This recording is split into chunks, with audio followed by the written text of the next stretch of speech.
I'm going to pull up my PowerPoint here. See everybody, can everybody see my PowerPoint? Yep. Yes. All righty. So let's begin. We're going to catch up back in chapter 3 of where we left off. This week should be pretty fast. I mean, because we're not going to have a lot of diagrams. It was tough for me to actually find diagrams. It's mostly just pictures of things, but we can go ahead. It's more of an arty thing this week. So number 5, was there a beginning or will there be an end to God's imagining? From page 24, the answer is no. Is there any comments on that?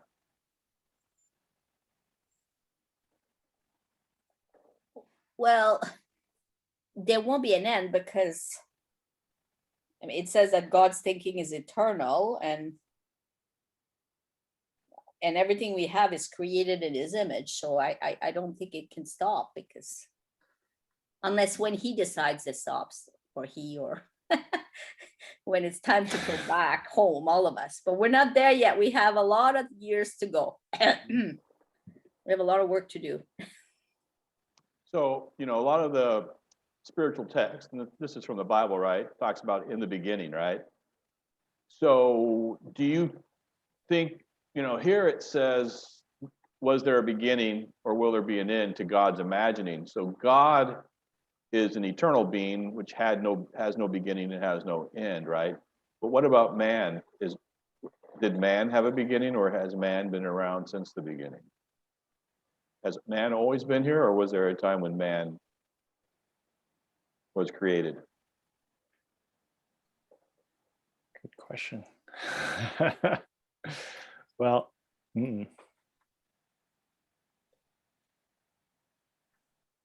I think we were created in his image. So I think, yeah, it's one of the kingdoms.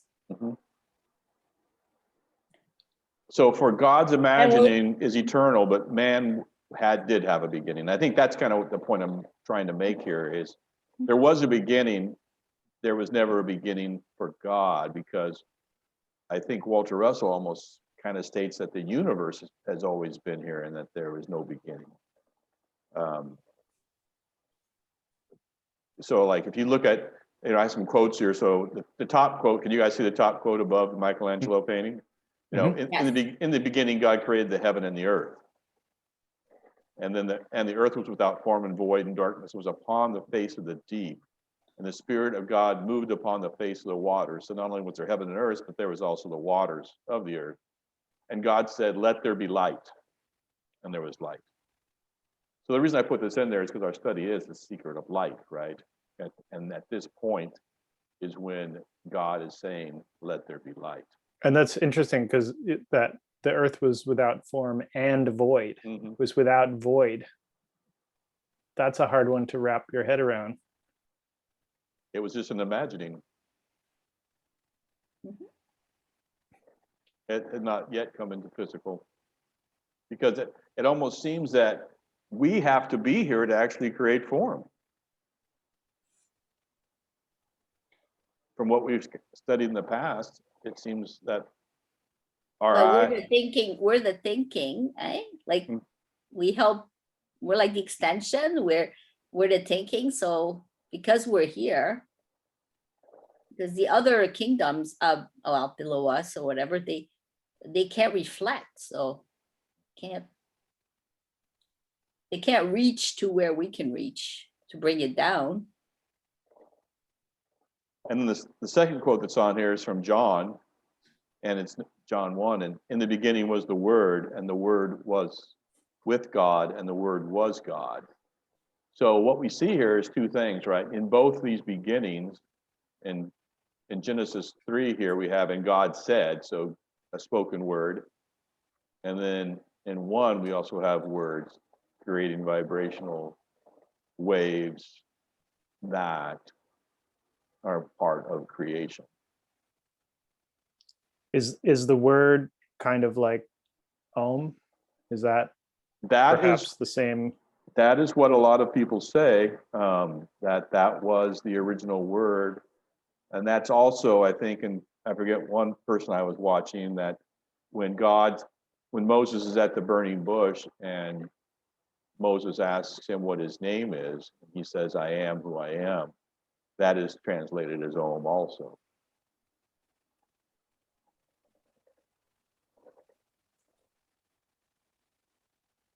So God has always been in existence, whether or not there was a beginning to man or a beginning to the earth, but God's imagining has no beginning and has no end. Per Walter Russell on page 24. Any more comments on a beginning?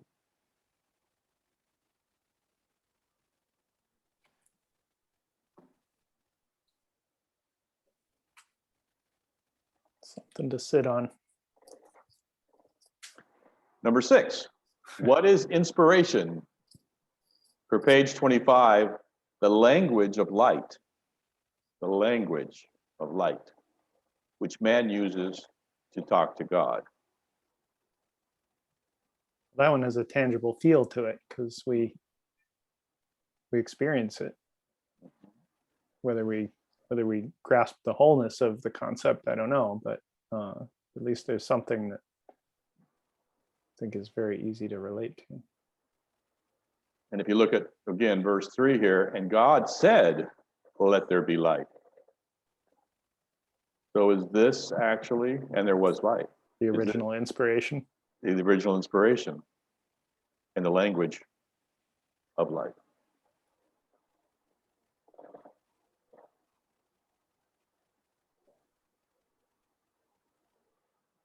Something to think about.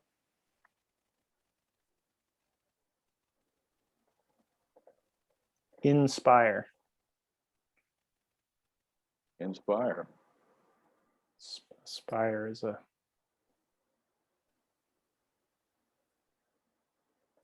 it's a conical shape. What is Pointed up? Pointed up. Is it the in the Walter Russell lexicon? Is it the? Well, it wouldn't be one of the two directional. In biogeometry, it's the obelisk. It's the obelisk, which is the first spiritual plane. What about those spires on Notre Dame? Spires on Notre Dame, the spires on La already. Sagrada Familia that I sent, Yeah. Well, I was just thinking about the concept of the Father being like the concentrative force in the gravitational force in the kind of Walter Russell divided light idea, and God being the Father figure. I don't know if this maps the same way, but in the way that the energy in the torus focuses itself into a spire. And also it spirals. Right. And yet it's hard to think about, like the thing that I take away from that description is that it can't be separated from its balanced pair. So it doesn't, I don't know if it's the right way to think about that question.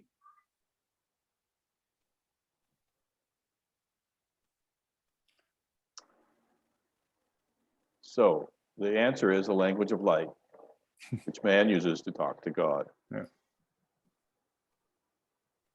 All right, number 7. What has God's still small voice whispered within man?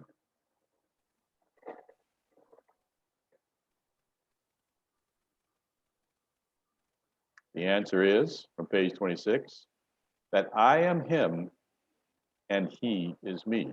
Isn't that a line from the Beatles, Eggman? That I am the Eggman. No, you are I the am walk. he and he is me, and we are me and he is all together. Yeah, you are correct. You are correct. Well, you're very musical, Jeremy. You always bring the musical aspect. Do I? It's good.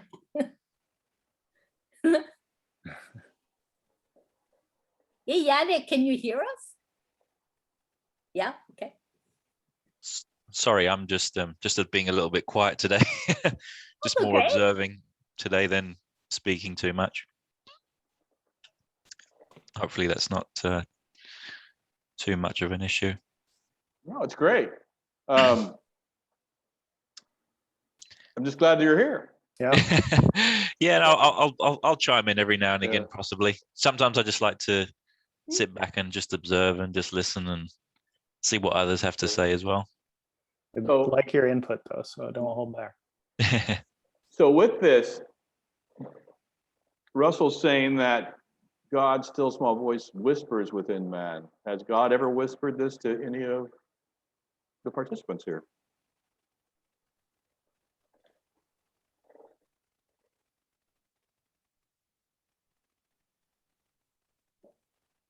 Probably not in so many words, but in other ways, I would say yes.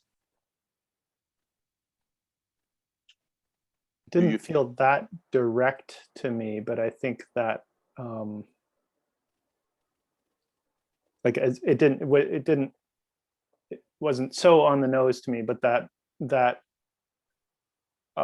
recognition that I've described to you guys in the past, when I realized the electrical nature of everything and our place in the midst of it, down to the elements of our being and the foundation of the natural universe up to the galaxies, that to me felt like a kind of an inspirational whispering, because I suddenly felt that feeling of knowing, even though I didn't have all of the analytical pieces in my head, there was just suddenly a clarity there, and it was the moment where I think I felt a real change in my perception of God and a belief that I didn't have before. So that felt to me like a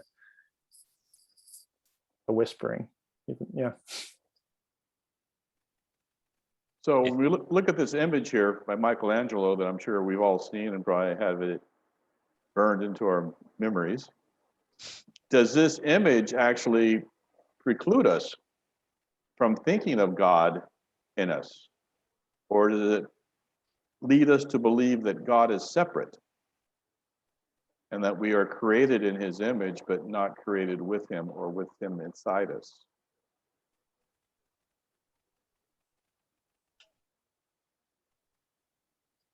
When you look at that with the finger, I think of the electrical, well, like what was discussed at the very beginning of our study about when the spark for the child, Mm-hmm. So no, I mean,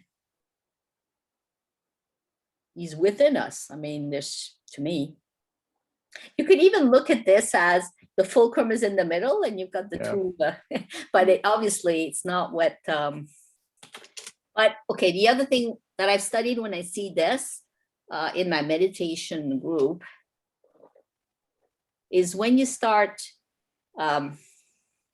realizing that there's something higher than what you see here, the soul on the higher plane, all of a sudden it's got like a finger here, and all of a sudden it feels like this electrical pulse. Oh, he's actually realizing that I'm there, kind of thing. And so the downward soul will look at it and says, oh, okay. So eventually you'll start asking questions and then you'll start having this connection. So because we have lost this connection, we have to actually build it. There's a bridge we have to build. So anyway, so this thing with the finger, our meditation teacher always says, okay, well, at first, you're living your life and there's nothing. And then all of a sudden, like you're like, oh, whatever, you're in a crisis or something incredible happens and you got this great inspiration. I don't know, feel this love, whatever. Then you realize there's something more than what I am. And so this finger to me, I can actually relate to it, but that's just me anyway. It's funny because when I look at that picture, it to me it depicts that God is outside of us, but I know that not to be true. It just feels like there's a separation there. unless that was an intentional thing that he was trying to depict, that man maybe even in that time found themselves separate from God. There was that period, right? I don't know a lot about the history, but I think I mentioned it before that there in 1839 or something like that, there was a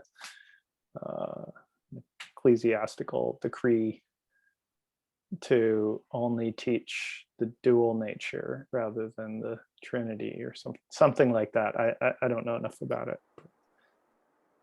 When was the Sistine Chapel painted? 1600s, I think. Yeah, so it would certainly be after that. 17th century. I don't. Yeah. It's interesting what you said earlier on, though, Jeremy, about the knowing and going back to question 2 being the light, the light being the language that God talks to us. And if you look at Walter's depiction of light, he always distinguishes light not being of incandescence, but the knowing, the stillness. So it's and God said, "Let there be light," and there was light. And again, it's going back to that, the word, using the word, "Let there be light." But yeah, light not being incandescence is what I read from that.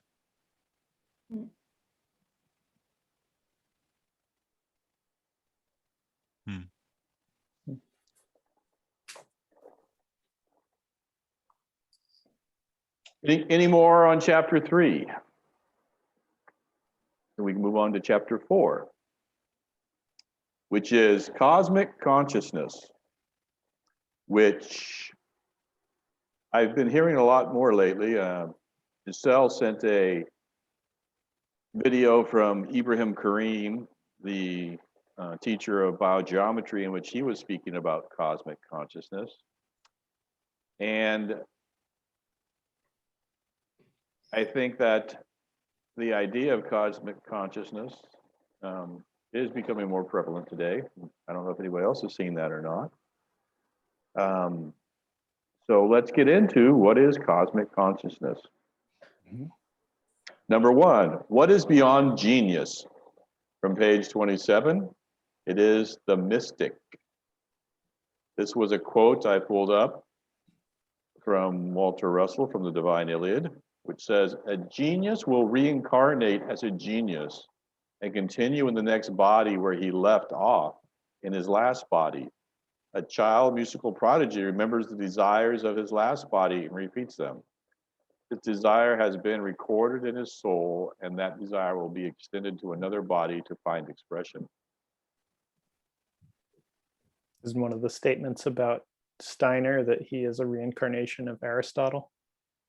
It could be. I have never heard that, but he seems to be. It's surely not Plato, I don't think. And so one thing that I did as I looked at this was the mystic, so this is beyond genius, was when did the term cosmic consciousness actually show up? And it actually was penned by a fellow by the name of Bucke. And it was around 1900, 1901, 1902. And after that, William James, which I don't know if you know who William James was, but he was an American philosopher who wrote a book called The Varieties of Religious Experience, where he was repudiating the idea of scientific empiricism. And it was actually on a shirt that I wore last year to Earth and Sky that I had printed, which talked about radical empiricism, which comes from William James. And in that, what William James says is we cannot look at only the things of the world that we can measure. We have to have radical empiricism, and we have to include in that all things that are not measurable, such as spirit and so on, which he received from when he wrote the book, The Varieties of Religious Experience. This was about 1910, I believe, when William James wrote the book, The Varieties of Religious Experience. So within this, does anybody have any comments on the mystic?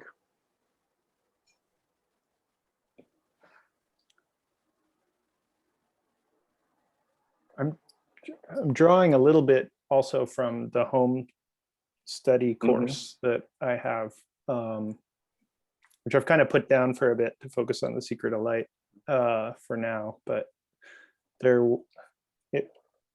I can't remember all of it. Almost seemed like Walter Russell had some different like levels that he kind of ascribed, like the full cosmic consciousness that has only been embodied by Christ, and then there was like a level below that, the Buddha and Krishna. I think. There's less than 30. That's the next question, actually. That's right. That was actually.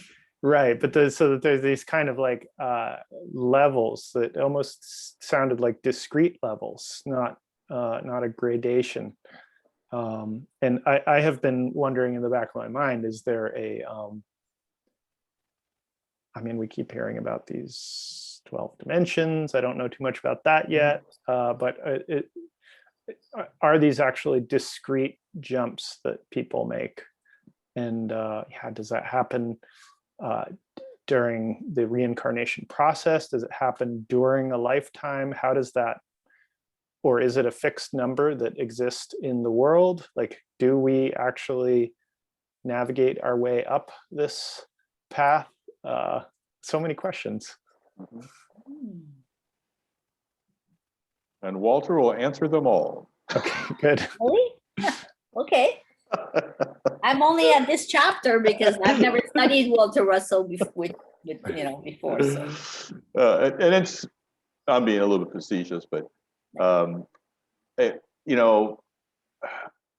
with the video that Giselle shared about Ibrahim Karim, where he actually talked about cosmic consciousness, he was saying that the mystic was that person who sought God, and actually almost as an escape from the physical world.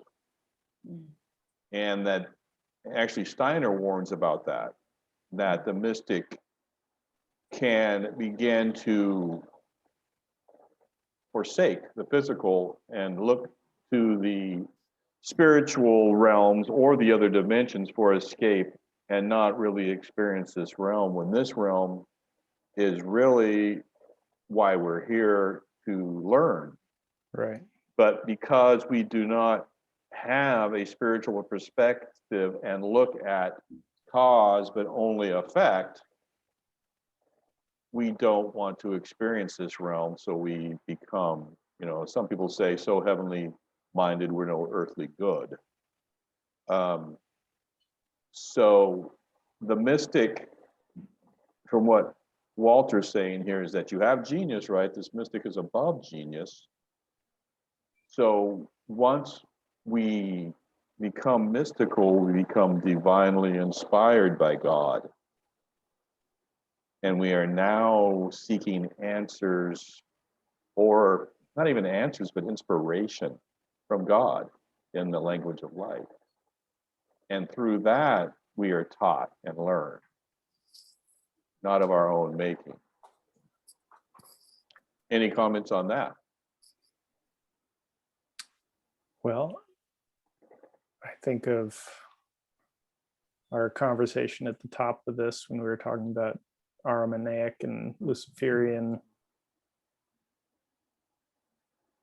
goodness or badness, and not thinking about it that way. And if Ahriman is a grounding in the physical, then there's value in that. And just think about the land, the importance for us to keep your feet on the ground, to it's very valuable to stay in touch with the land. The land is the most physical thing you can really talk about. Keeping a balance between the heavens and the earth. Yeah.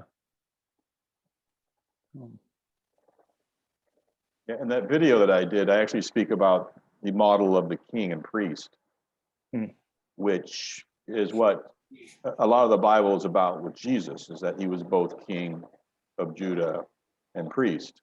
And so the king is the land, I think, which shows up in the movie Excalibur, which is the mystery of the Grail, that the king and the land are one. And this idea of this king priest is throughout the hero's journey with Arthur and Merlin, and and I related it back to the Lord of the Rings with Gandalf and Aragorn. It's even in today in Star Wars with Leia and Luke. Leia's the queen, and Luke is a Jedi or a priest, a mystic.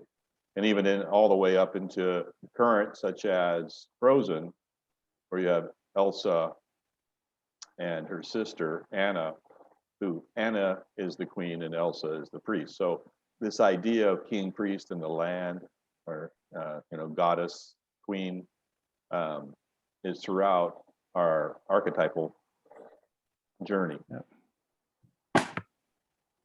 Oops. So the mystic. Any more comments, Yannick? Do you have any comments on the mystic? I don't know. I'm kind of listening to you guys talk, and I'm learning about this sort of thing from you guys myself. So yeah, I haven't really got anything to add, to be honest. Okay. Giselle, anything about the mystic? Well, the mystic that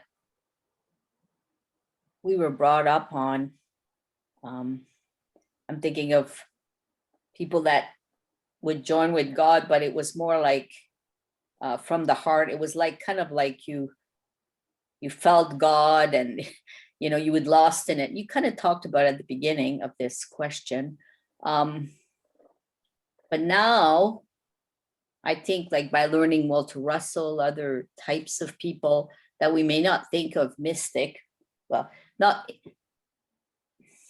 I'd say they're like practical mystic. They're not like these people that in monasteries today, like you talked about, there's Buddha, all these people, they had a way of approaching, like you had to escape from the world to become a great mystic, I guess. But now it's in the crucible of the world today. Like, you could make a difference, and when you're connected to that inspiration, or getting, that small voice, you can be a mystic, but a practical mystic. We're all called to do that. I mean, we're in it now. I see it all the time. Whoever creates, be it in work, business, architecture, whatever you're in, when we're connected, we're becoming this mystic he talks about. Even though I know in literature, or Master Eckhart, I've got all these books, they're like, yeah, they gave us example of how they connected with God. But today it's, I think we've gone a step further. That's just and because of the power that we got when the Christ came, when Jesus was here, that is developing in us. So when Jeremy was asking, is there like greater things? Yeah, like I'd say maybe 10 years ago, I had an opening in the heart. And I don't know, like since then, I can feel when two brothers come together to do something. I don't know, it hits me right here. I mean, as an example, I'm just saying, I'm more connected there. I think there's levels of understanding that we can reach to, and it happens in our lifetime. And how fast is all up to us,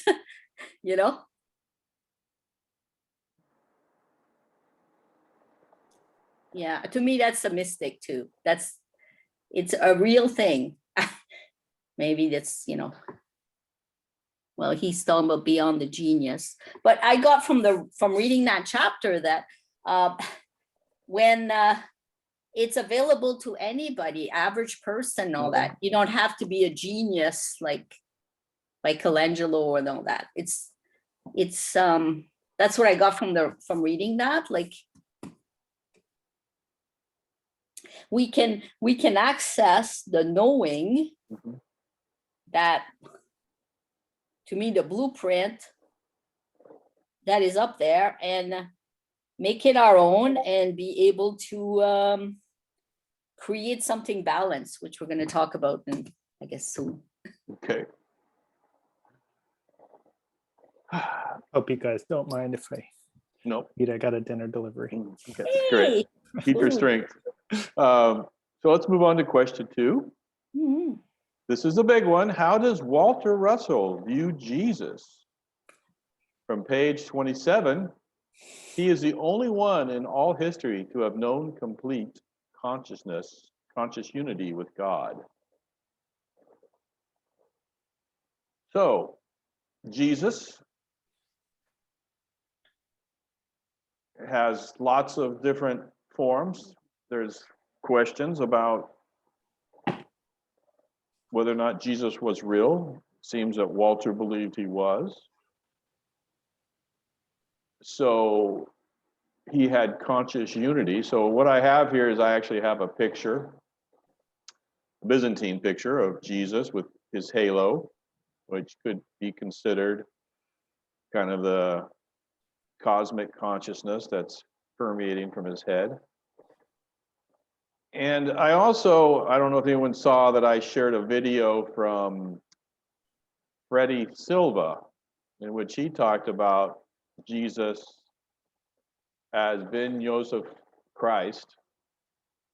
And they have this image of him from a Roman wanted poster, where he was a small man and wasn't that attractive. This is more of the Renaissance Italian view of Jesus. So we have a being that was in the only one that had true consciousness with Christ. And yet we don't have really any pictures of him. We don't know him. He spoke but never wrote anything, hasn't left anything. Maybe the Shroud of Turin, but that's in question. So any comments on Jesus being the only one in all history to have known complete conscious unity with God?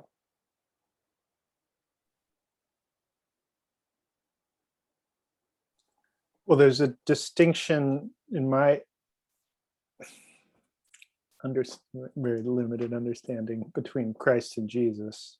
Mm-hmm. And I was listening to, are any of you familiar with Brian Gray? Mm-hmm. I was listening to, he's a historian, philosopher, religion, I don't know how to describe him. But he was somebody that my wife pointed me to, actually, to learn a little bit more about astrology, because I don't know anything about it. But I instead stumbled upon a talk that he gave into esoteric Christianity. And one of the things that he was discussing was how, depending on your interpretations, the stories of Matthew and Luke, I think, may be talking about different Jesuses that, like different physical beings, because there's some serious discrepancies in the stories, but they may both have been, inhabited by the incarnation of Christ, the Christ spirit. So I don't know. It's an interesting perspective that I'd never heard before. And really, I hadn't even until recently thought of Jesus in Christ is different. So yeah, it sounds like there's a lot of uncertainty and behind that man. From what I studied, Jesus, yes, he was a guy he how can I say, he did all the trials and all that, and when he was 30, or for 3 years, the Christ came to visit. He came home to him because his body was pure enough, his vibration was high enough to be able to take it. So imagine the Christ came down in Jesus, and then, 3 years later, at the Mount, which Steiner talks about, that was the anchoring of the Christ consciousness right here in the physical plane. And because of that, he said he would send a comforter later, which before he left us, we are left with this connection within us where, yes, we can find that connection, if you like, to the source, because that was anchored right on the physical plane. So while Walter Russell says he knew complete consciousness, Jesus, is because, imagine this, like he'd done enough work on all his incarnation, Jesus, to be able to receive the Christ himself in his lifetime. So, and if it, so it was a big event. Golgotha one, that's how, I guess, that's how Steiner says, the something at Golgotha. Is the mystery of Golgotha. Yeah. But that's not just in Steiner, it's in many writings since, or before. Everybody knew this was coming. When you talked about astrology there, Jeremy, the Magi, they saw it in the stars that it was coming. And those 3 characters that they talk in the Bible or whatever, yeah, they were very advanced people, very initiate, and they knew what was manifesting at that time. So anyway, so it's big. So I guess Walter Russell would have an inside knowledge for sure. Considering he wrote this whole thing about the source, don't tell me that he didn't get a download or a connection to this. He, obviously he wrote the Divan Iliad, so he would, and I'm just saying, yeah, I guess he would know more about this cosmic consciousness. But if you have the Christ in you, that to anchor it, I can just see that was a big sacrifice, and also seeing the whole, like knowing all. Imagine the stress on your body, on all your bodies when that happens. Yeah, the mystery of Golgotha, eh? That's in that book of Steiner where he talks. Well, anyway. And I heard somewhere that, did I get this correct, that Jesus visited the mystery schools at some point? Yeah, I have a book on that. This guy Levi, who was born in the States, he was a doctor, he was a preacher, and then later on in life, he made his whole life of being able to read the Akashic record, and he wanted to read the life of what happened when Jesus was here with the Christ. And so I got this book, was recommended to me, and I have to tell you, yeah, they talk about all those years that I'm missing in this Bible, or it's really interesting where all the places he went. And I have to tell you, when I read it, I feel it like it's, I can see why. If it's somebody who was able to read the Akashic record, it's like it tells you more than what's in the Bible. Let me put it this way. Could you share that book and maybe in the channel or something? Yeah, I'll send it. Yeah. Because what it is it talks in parable, just like in the Bible, sure. But it also talks about what he told his apostles, the 12. Like the initiation kind of thing that, not a lot, but so you get a sense that there's 2 levels to this thing, which you can still find in the Bible too. When you read it enough, you can get other types of levels when you read it. So, but I'll post it on the Telegram site. So as we talk about Jesus and we talk about that the Akashic record, so as you guys know, my site is Akashic Intelligence, and I actually kind of came to this conclusion that we are downloaded information, and as Steiner said, that I think we spoke about it earlier, that the only knowing is truly like a download from God. And as we spoke, Steiner says that Jesus the man prepared himself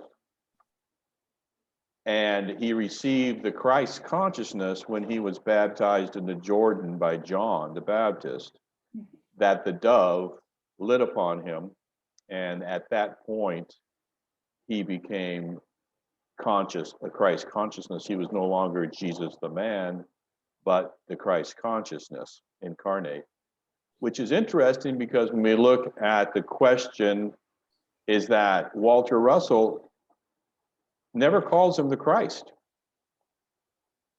He calls him Jesus. And that is of interest to me. It's interesting because the Christ, from what we're going to talk about a bit here in question 3, that consciousness has manifested in other people. And the reason that I'm bringing some of this up is because I think for me too, and for a lot of other people, Jesus is a tough character to figure out because there are so many different stories of him. I mean, we have the biblical account and we have the Christian account. Yeah. But we also have accounts, like I know I belong to a Rosicrucian group here in Santa Clara that has the largest Egyptian museum east of the Mississippi River, I guess.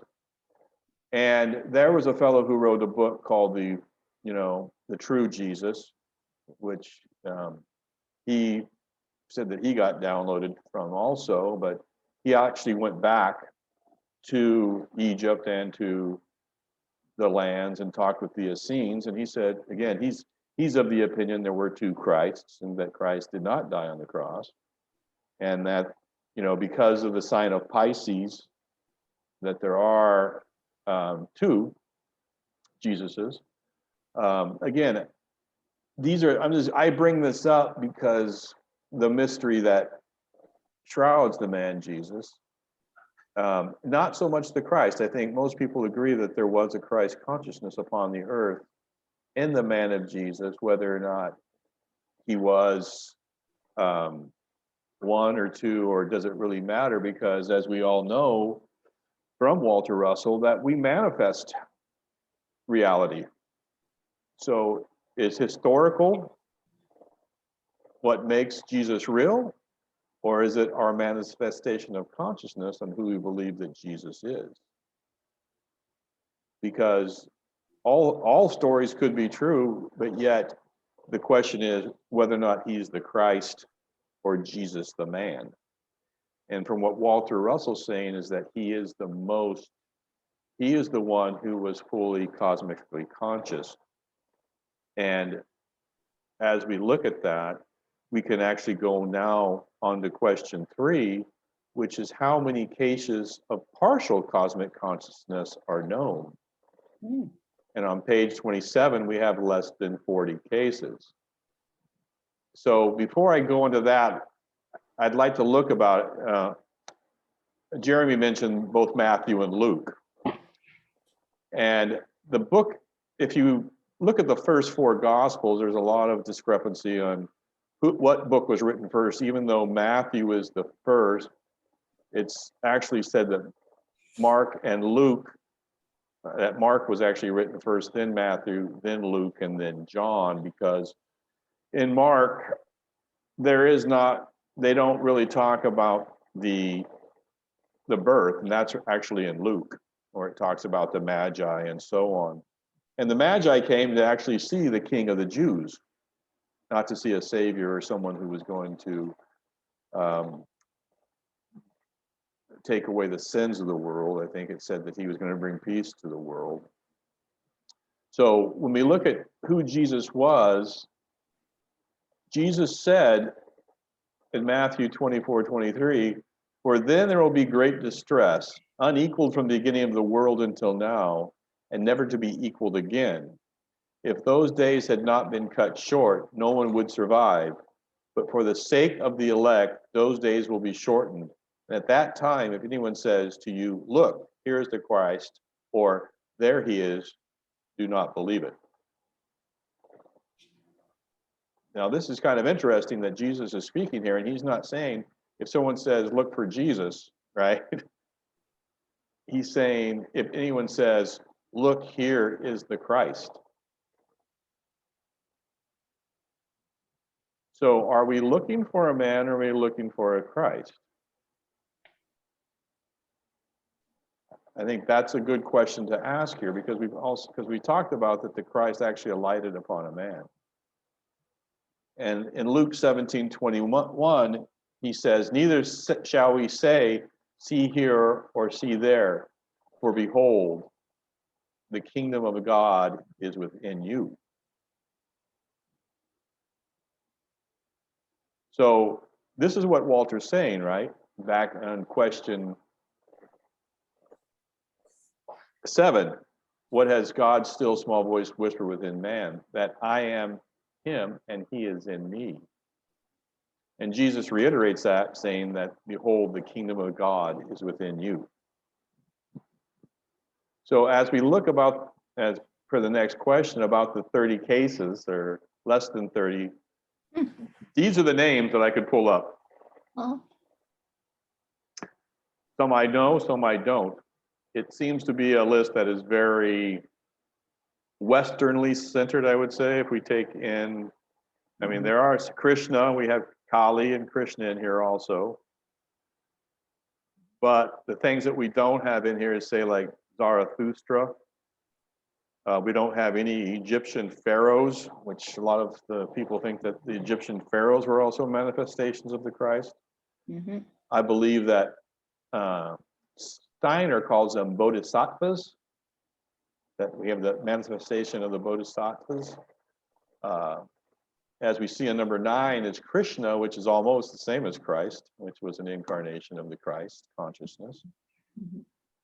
So the point I'm making here is, are we looking for a man, or are we looking for a consciousness?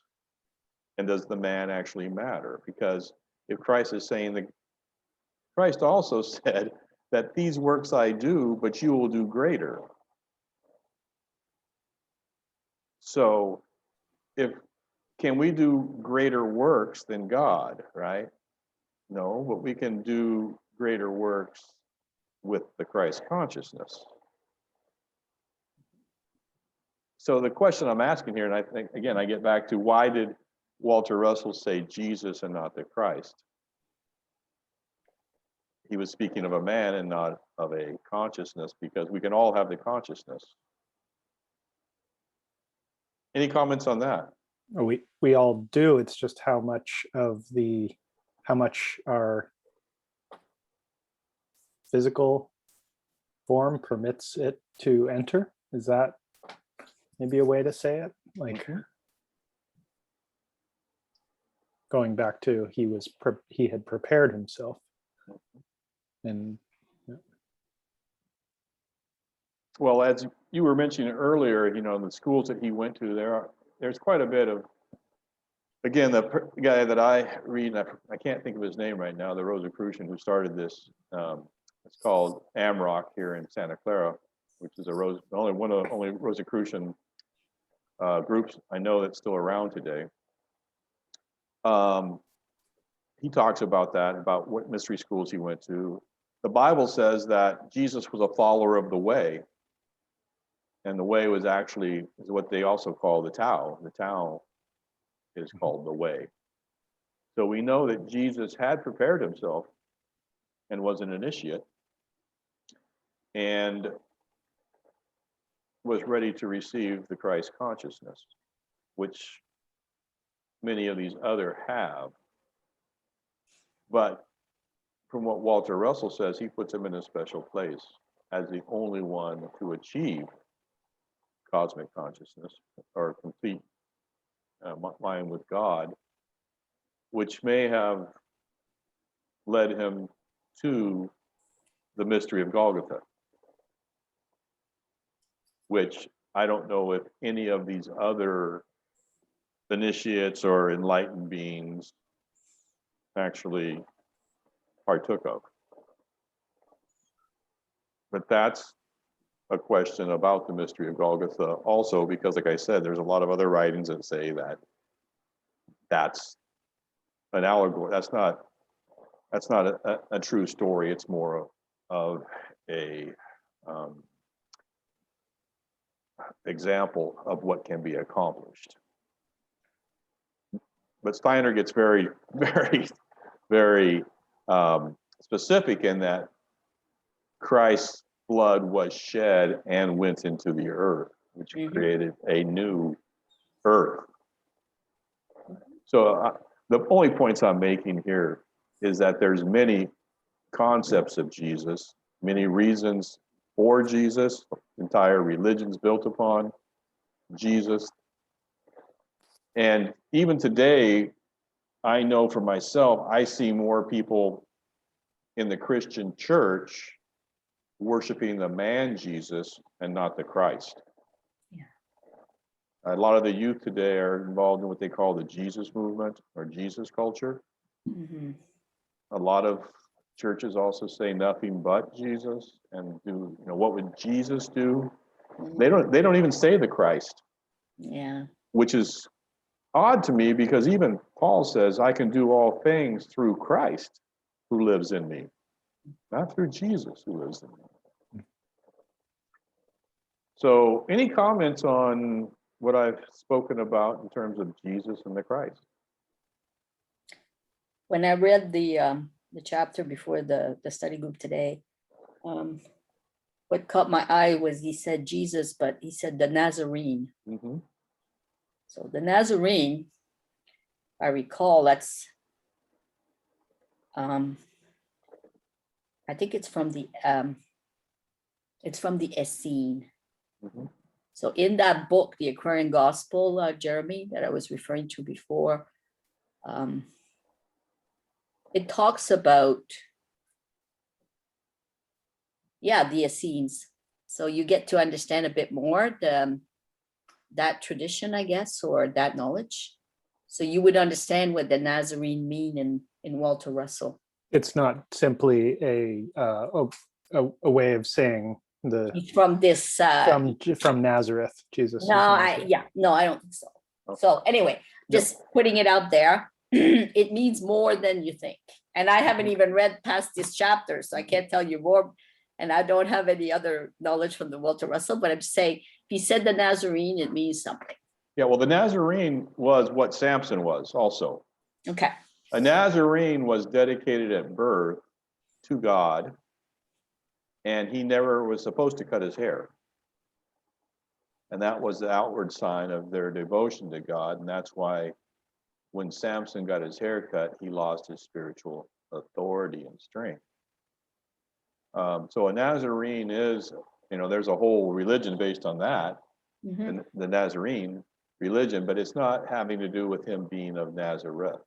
It's actually a vow in which his dedication is to God. And there are very strict rituals that go around being a Nazarene that have to do with the body and the mind and practices. I picked up in that chapter before, an inspiration, I wrote this down, that the messages, or when we're attuned in the heart to the messages of genius, purifies himself, and no impurity can be there in his heart. So imagine, the more we can connect to this, the more pure we become. So I can imagine, what journey Jesus or whoever attempts this, like you talked about all these people that exhibited the Christ consciousness. Yeah. I just also think it's interesting that you say about this Jesus movement. It's idol worship, essentially. It's almost like an intention to keep people in the physical plane rather than reaching Christ consciousness or reaching God, if you will. Just seems to be a distraction to keep people in this earthly plane rather than to know God truly. But that's just a thought I had when you said that. It just reminds me of idol worship. See, we're leaving. We are in Aquarius. Well, we're in Aquarius now. We're leaving Pisces. So what happens? The previous age has a lot of force in it, and when that leaves us, people hold on to ideas that have served our purpose, but now we're meant to go forward. So you're going to have the rise up of all kinds of things, including, maybe the image of Jesus, or I'm just picking at that. So they don't really, but it keeps us back. It keeps us back because people are not growing anymore. They're just separating more. They're crystallizing in the idea. So anyway, what I find interesting with this Walter Russell is, having come from, more studying, more from the Christian or from esoteric or astrology, reading this Walter Russell with the source, it's a different way to look at it. And I just find it fascinating that it can merge now. You know what I mean? It's such a growing thing. So when you look at people that, that's it, this part of the Bible or this part of this is what the Jehovah Witnesses or whatever it is. So I know what you mean, image of Jesus, or that's just a reaction of, it's like a fear, right? Like of not wanting to look further. Distraction. Yeah, I agree with you.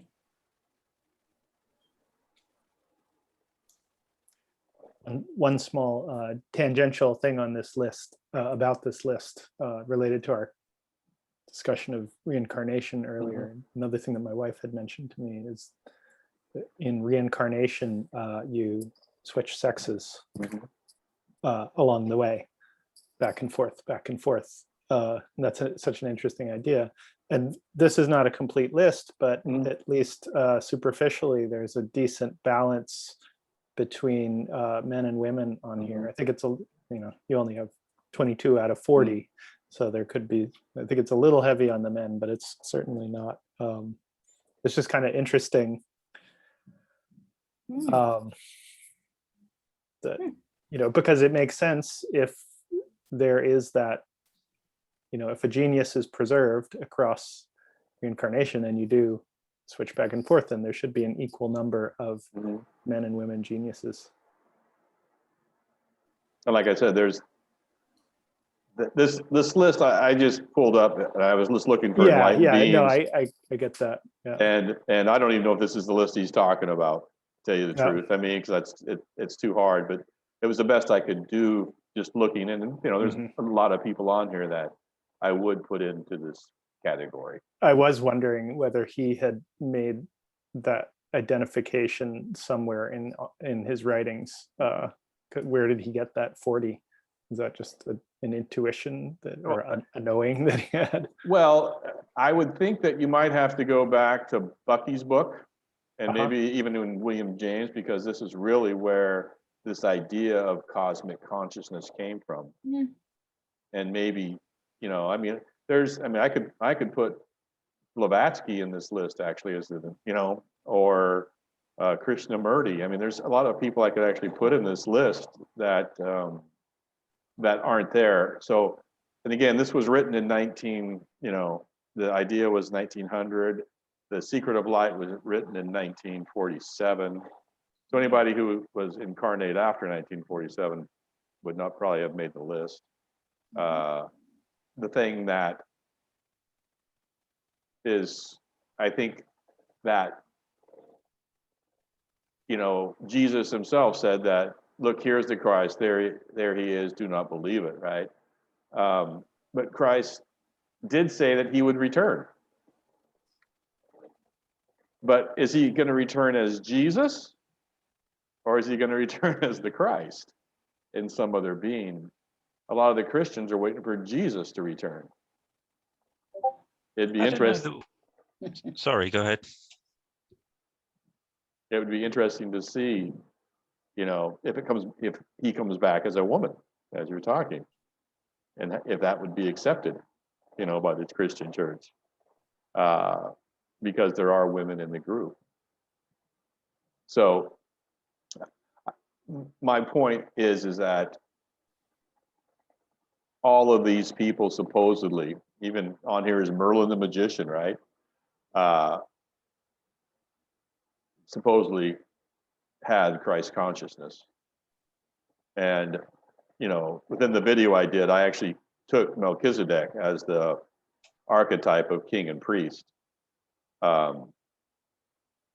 Because when you study Christianity, the Christians will talk about Melchizedek as a Christophany or an incarnation of Christ prior to Christ.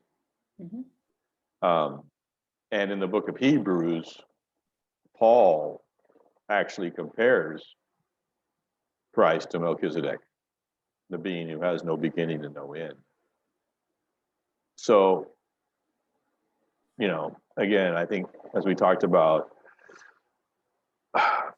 Steiner calls them bodhisattvas, not so much the Christ consciousness, but he also does speak of the Christ consciousness. And so with that, any more on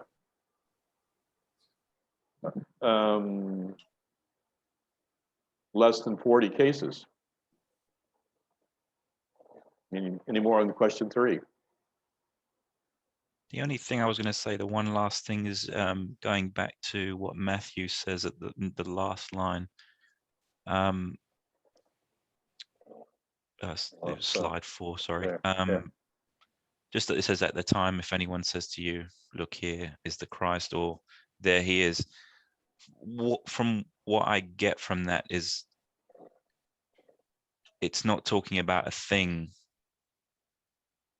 or a person, or, you know, it's not something that's tangible, which is why I feel like he says, don't believe it if someone says to you, look, here is the Christ, as if to say, look, here is something, or there he is, there's something there. More Christ being a I don't even know how you would say it. It's not a tangible thing that you can have. It's just it's something that's within the consciousness. Yeah. Mm-hmm. So it makes sense, that line makes sense to me, that you would say, if someone says to you, oh, look, here is Christ, or here is Jesus, or here is, you know, some other being, don't believe it. That makes complete sense to me.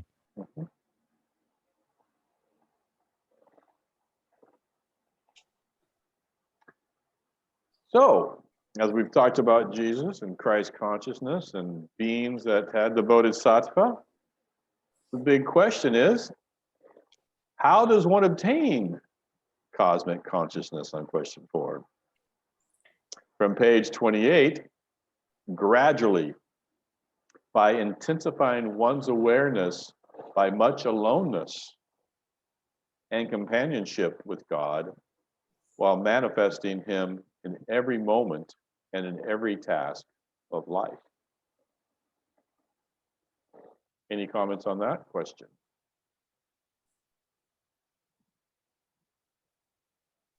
It's like bringing your meditation into your every moment.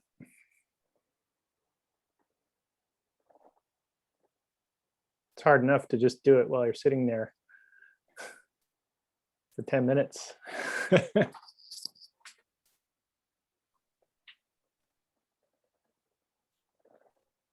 Well, I think it's well, in every day when we're out there, if we're more present and we step back more, well, we find a way to say the right word or do the, well, a better action, I guess. I think it's possible. It's a tall order, but I think so. You can I think it's feel. like with, sorry. You go ahead. I was just going to say, if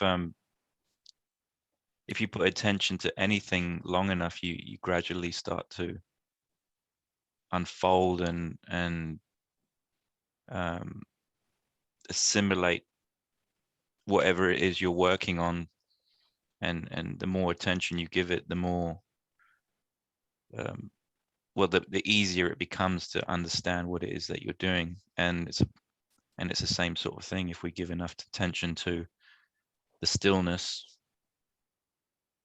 then we can really kind of have that communication with consciousness and get to know things on a much deeper level, because that's where all answers lie, really. So attention is different than concentration, right? Because Walter Russell talks about decentrating actually as the way to find this. So what is attention? Yeah, it would definitely be different to concentration. To me, concentration would be to focus on something rather than giving awareness to it. So attention to me is awareness. It's yeah, it's hard to explain. It's a broad awareness rather than a focused awareness. Focused, you actually lose it. You don't see all of the other things when you focus, right? Yeah, I guess so. I don't know. It's kind of like watching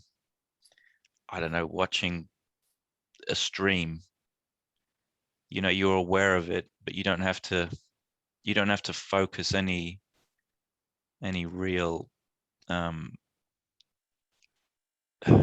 what's the word? Not you don't have watching to it give one droplet at a time. Yeah.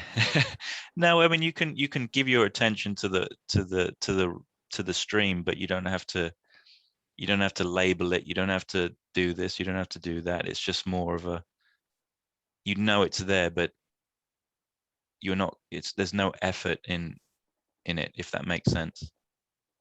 It's and then maybe an even broader awareness would be to the trees and the rocks that surround the stream and that are around you and how they relate to the stream and the entire environment in which the stream is a part of. Right? Can you guys see? Sorry. Go on, sorry. Can you see the quote that I have up? Mm-hmm. It says, knowledge is cosmic. It does not evolve or unfold in man. Man unfolds to an awareness of it. He gradually discovers it. Walter Russell. Oh, yeah. I wasn't even paying attention to No, I wasn't looking there either. I was saying Until you tell us to look there, we don't look there. I wanted to hear you discover it. You guys are great. We weren't looking there. We don't look there until we're told to look there. It's funny because I saw the slide up, but I was focusing on the image, not the writing. I was looking at the image whilst I was talking. Okay. But that's funny, yeah. I just think that's what Jeremy just described. You know, he went from the river Uh-huh. to the trees, Uh-huh. the birds, even whatever the Yeah. birds, but you know, like getting gradually Mhm. seeing the whole, if you like. Mhm. Mhm. Anyway. That's why I really enjoyed just, having you guys And I actually wasn't unfold looking. the whole thing. Oh, great. Pretty funny. Wow. So within what we've just said, there's a lot gradually. That's what, you guys were explaining. That's what you were talking about. By intensifying one's awareness by much aloneness and companionship with God, while manifesting him in every moment and in every task of life. Mm. So this is what Walter Russell says is how we actually develop this cosmic consciousness. Yeah, spending a lot of time in nature Mhm. definitely does that, and I'm sure he would have spent a lot of time in nature. And when you can see God within all things, and how truly intelligent everything around us is, it's hard not to think that there isn't some ultimate intelligence driving everything. So yeah, that I mean, I resonate with that, and I can completely understand what Walter says in that. And it is an unfolding. It does take time and attention to these things. You can't. I'm not saying it's impossible. Some people do have moments in their life where they will be completely asleep 1 minute and have a moment of an awakening. It will just happen. I don't know if anyone's heard of Sadhguru. Mhm. Does anyone know Sadhguru? He's the other one that uses the term akashic intelligence. Oh, really? Yeah. Yeah, actually, that rings a bell now that you say it. I just remember his story of when there's a rock that everybody in India goes to. He says, if anyone wants to get married, you go to this rock. If anyone wants to go and have a picnic, you go to that rock. And it was on that rock that he sat there one day, and I think he says there was something like 4 hours went by, but it felt like he'd just been there 10 minutes. And he says he was a man that never cried about anything.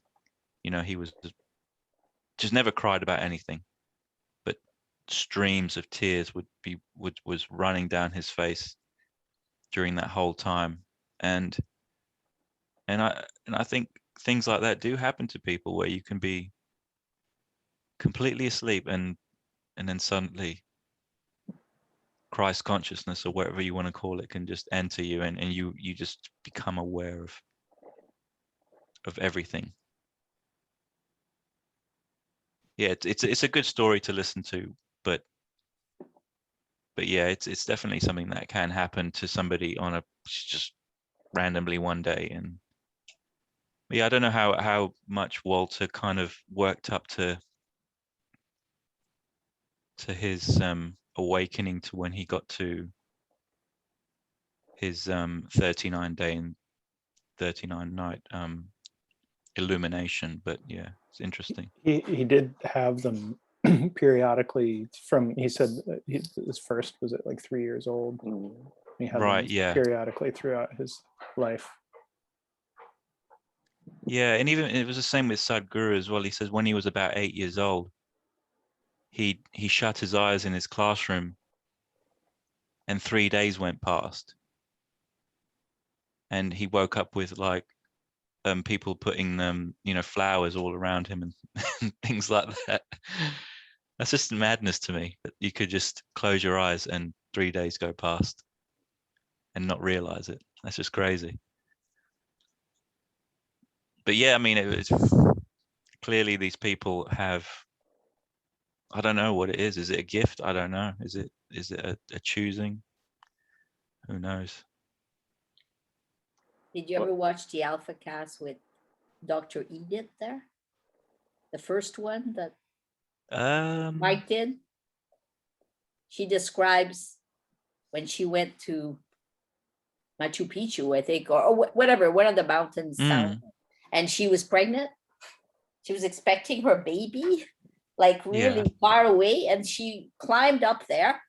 And then when she got up there, wherever it was, I forgot the town or the mountain, she was told to sit in this chair. And literally, what you just described about by a person or by a feeling? By the guide, by, you know, they were on a trip, you know, they were in a guide, they were gonna get person. to the mountain. So they told her to, or it's some kind of sacred chair or something. So she sat in it. Oh my God, the crying, it was like a journey. She described the whole thing. And yeah, anyway. I'll have to watch that, yeah. Oh yeah, it was just like, since then, I mean, Mike with Edith Umbutu, I mean, she's been at Music in Sky. And then the boy that she has, you know, I guess she describes what you know, what her child, why he came, and anyway, but this thing about sitting in a chair in this case, and Mother Earth talked to her through and the journey that she did. We're talking hours or something or whatever. And, you know, her husband is there and he's, you know, catching the tears or something. And she, you know, she's non-conscious of that. But anyways, just saying, we had one of those, you know, in an alpha cast. So. I think some people are just portals for this type of knowledge or information. And I mean, it changed her life. God. What she described is she changed her career altogether. Being a doctor, well, I imagine, what she's going to bring forward into the world after she came down from there, and which is what she's doing today. So anyway. On a more mundane level, but kind of thinking about this idea of unfolding, are you guys familiar with John Cage's work, 433? Or do you know John Cage? He's an avant-garde musician. And he is maybe popularly known for this piece of work that he's written it's called 4 minutes and 33 seconds. And he's done it for all kinds of different instruments. And the entire work is 4 minutes and 33 seconds of rest notes. And so there's no sound whatsoever, but it actually gets transcribed to different instruments, which is kind of hilarious. Like it'll get performed on piano, and the only thing that they do is turn the page. And it's kind of absurd in its you know, outwardly, but what happens, and I've never actually been witness to it, but I've heard about it, and it's kind of brilliant. The sounds from the audience gradually unfold into your consciousness, and everyone sits there completely silently, but you know, a cough or like somebody shuffling their clothes, or you know, maybe a child cries, or a bird if it's an outdoor performance or something, and everyone's really focused on the musician and kind of watching them. But over time, as all of these sounds seep in, you slowly become more and more aware of just the orchestra of small sounds in the silence. And so it reminds me of this general idea. It seems like that was probably what he was attempting to impart in the work. Yeah, it's good. Makes sense.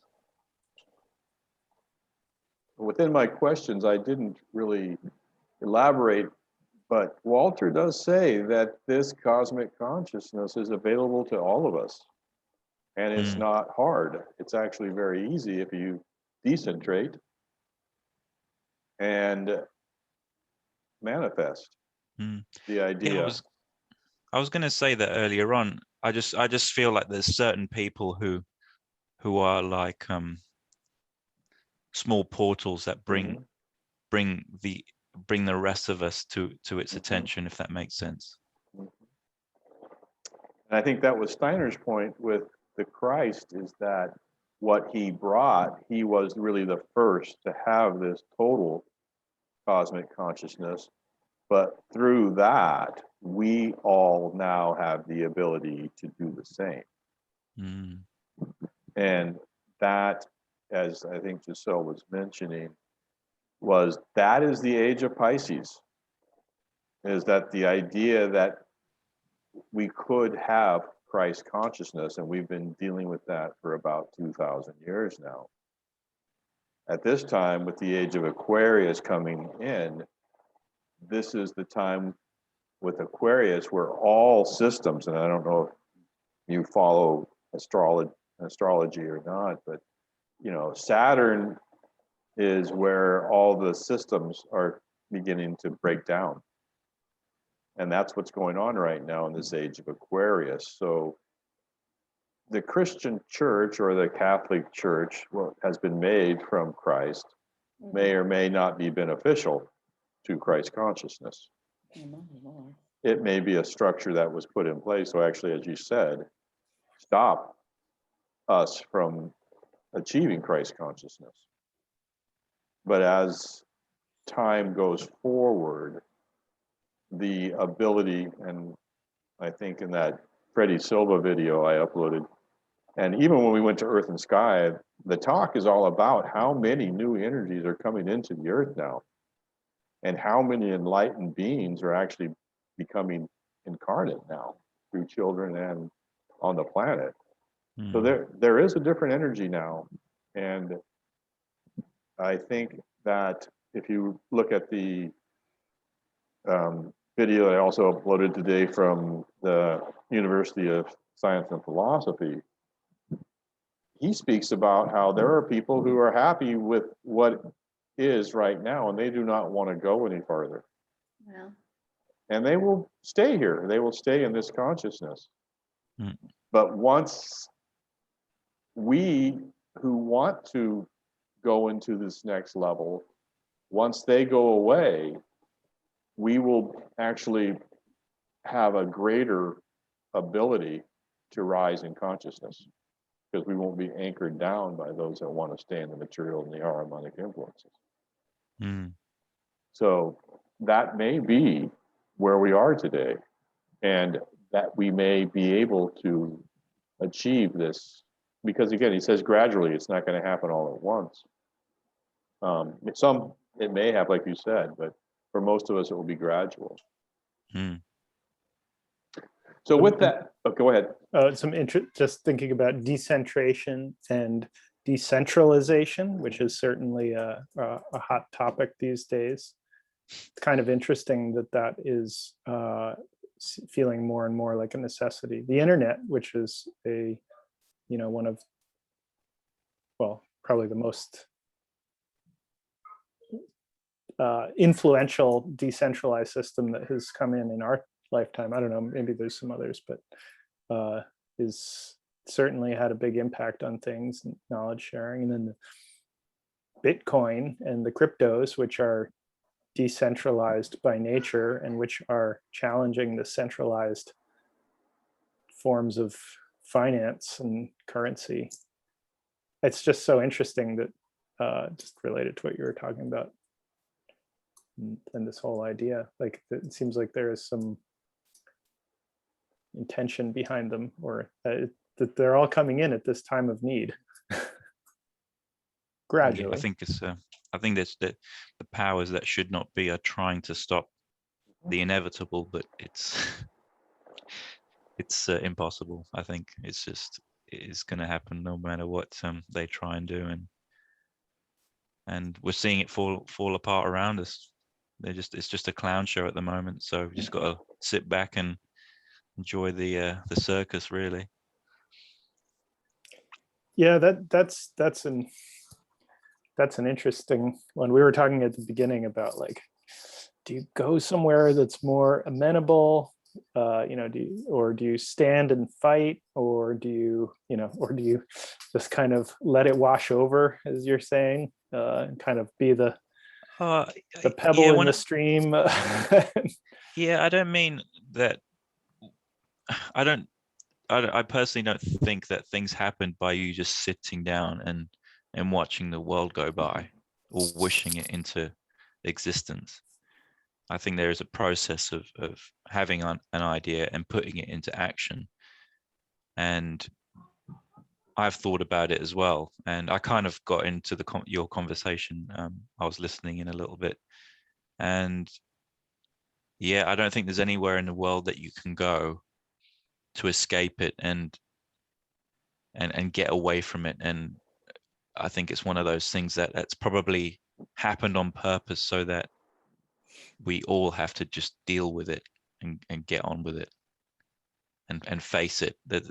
And I think that's been on purpose by design of the divine, I think, so that we can reach these new levels. And we can find each other.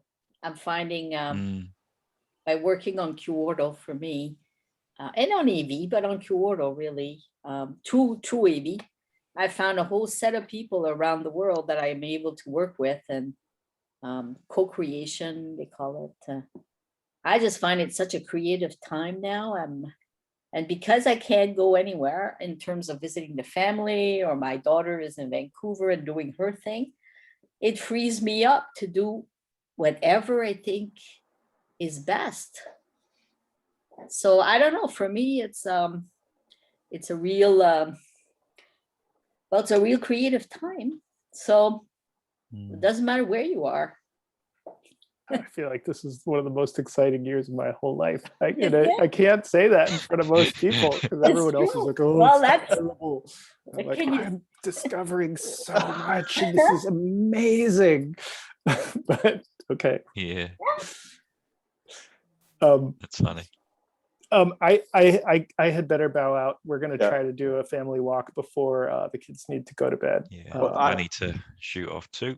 Yeah, I was going to shut it down because we are at the end of Cosmic Consciousness. But before you go, let's just kind of look a little bit ahead, because as we've been talking, the chapters that are coming up are creative expression, which Giselle was just talking about. Chapter 4 is knowledge, and then knowledge versus thinking. So I think this is a good time. I think an hour and a half or so is a good time to go to. And I think it's a good time to stop. So as you go forward, just think about this for next week. And does everyone want to start at 4:45 versus 4:30? Is that better? 4:30 works for me. Usually I can, I just block it off in my calendar. I had a couple things today, but I'm happy to start it earlier. I know that we were kind of holding it for tomorrow, but she hasn't showed up, so we'll keep it at 4:30 then on Wednesdays. All right? Cool. Cool. Okay, thanks everybody. Yeah, thank you. Thanks, Take Will, care. for putting all this together. Thank you. Ah. It's a pleasure. Cheers. Okay, bye. Yes. Bye bye.